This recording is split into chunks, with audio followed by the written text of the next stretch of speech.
Kaden here from Fiction Atlas Press, bringing you another Indie Connection. This week I'm going to be telling you about some indie books that you might enjoy if you're a fan of Agatha Christie's And Then There Were None. The first book I have for you is called The Invisible Heiress by Kathleen O'Donnell.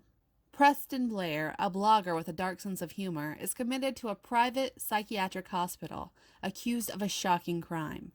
Her father, Todd's influence as a DA has kept her from prison, but her sanity remains on a knife edge. Preston's therapist, Isabel, is too preoccupied working her latest con on a rich, married, sadomasochist secret lover to care about Preston's problems, even when Preston tells her that her socialite mother, Harrison Blair, had committed an unthinkable crime herself years before, one that might help explain Preston's own misdeeds. When Preston's absent husband, Brendan, suddenly turns up and tries to prove her innocence, tragedy strikes. Preston's convinced her parents were involved, but it turns out to be much more complicated. As Preston delves deeper into the mystery, her head clears, and a devastating event that she had long erased from her muddled mind comes rushing back. Stumbling onto video evidence which exposes the killer's greed and lust for power, Preston finds her own life is in danger from a surprising and once trusted source. She discovers that the truth hurts. It might just be the death of her. The second book I have for you is called A Mercy Killing by Brian L. Porter. A skeleton and a missing woman, a doomed romance, a mystery spanning 2 generations. Liverpool, 1961. A group of young men come together seeking fame and fortune as the fledgling sounds of the swinging 60s take root in the city. Soon, Liverpool becomes synonymous with the music that shapes a generation. Liverpool, 1999. Skeletal remains found in the docklands lead Detective Inspector Andy Ross and Sergeant Izzy Drake into a journey through time as the investigation takes them back to the early days of the Mersey Beat.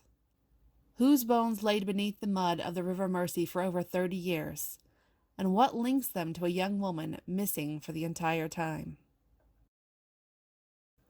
The third book I have for you is called A Subtle Murder by Blythe Baker. When Rose Beckingham sets sail for England in the summer of 1926, she brings more than souvenirs from her years in India. She carries the memory of a family tragedy and a secret so terrible it could destroy the new life she hopes to build in London. But Rose isn't the only passenger aboard the RMS Star of India with something to hide. Halfway across the Arabian Sea, death strikes, and a murderer begins a deadly game only Rose can hope to end. With a mysterious Frenchman haunting her steps, can Rose outrun her past? And can she stay alive long enough to decipher the clues left by a taunting killer? Or will murder call again before the first port? And the last book I have for you is called The Mystery Box by Eva Poehler. Soccer mom Yvette Palmer lives an ordinary life in San Antonio, Texas, when a box is delivered to her by mistake, and in taking it to its rightful owner, a crotchety neighbor named Mona, who shares her back fence, is drawn into a strange and haunting tale. Mona's ratty robe, mood swings, and secretive behavior all raise red flags, and Yvette is sure someone else is living there despite Mona's claims to live alone. But Yvette is unable to break away as she listens to how Mona transformed from a young college woman about to be married to the odd, reclusive ghost of a woman she is now. As Yvette listens to her neighbor's tale, she discovers a shocking connection, but doesn't know whether Mona's come to help or to harm her and her family. Okay, that's all I have for you this week. I'll see you next week on the Indie Connection. Bye.